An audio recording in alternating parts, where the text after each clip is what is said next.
If you struggle at all with anxiety or depression, then I want you to try this experiment with yourself for about 1 week to see what happens. I want you to try to significantly reduce the amount of negative news that you consume on a daily basis. And I'm going to tell you why you should do this and how you can do it. So one reason that there's been such an increase in anxiety and depression in the US in the last 5 years is because of the amount of time we spend consuming negative news. Now, whether this be on social media or a streaming device or just links in your email, it's been a significant problem for us. It's problematic because access to news is just at our fingertips all the time. Now, imagine 20 years ago, before I had a cell phone and before streaming devices, if I wanted to know what was going on in the world, I had to go get a newspaper and sit down and read it, or I would have to wait for the evening news. And now all the news is just right at my fingertips anytime I want to know what's going on in the world. So can you imagine if we'd had access to the news 24/7 during, let's say, the Civil War or the Vietnam War? Can you imagine all the photos and trauma that we would have exposed ourselves to unnecessarily? Now, I'm not saying that we need to put our head in the sand and not know what's going on in the world, but the issue is that our nervous system is not made, it's not designed to constantly be bombarded with negativity. The first thing you can do to practice this experiment on yourself is to monitor the frequency and volume of negative news that you consume each day. So believe me, if something big really happens, somebody that cares about you is going to let you know. They're going to text you or call you if there's a really big emergency or something going on in your community.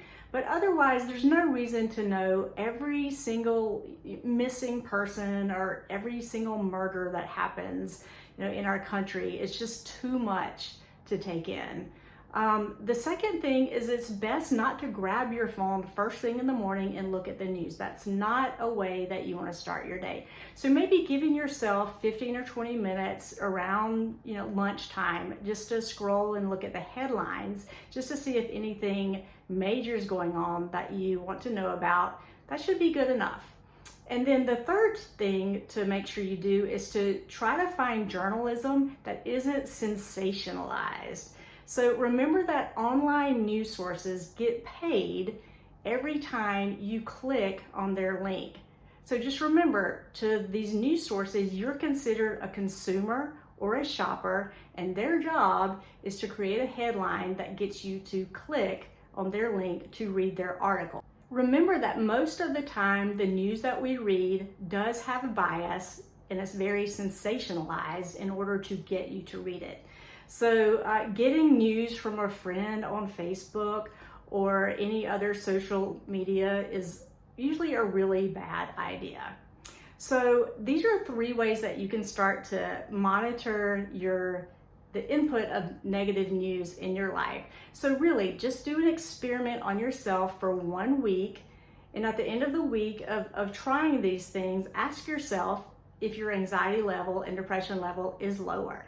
And also, what you can do instead of looking at negative news is watch some comedy specials, watch, funny cat and dog videos. Just, there's so many more things that are wonderful that are going on in the world that there's no reason to hurt yourself, to inflict pain on yourself by looking at too much negative news.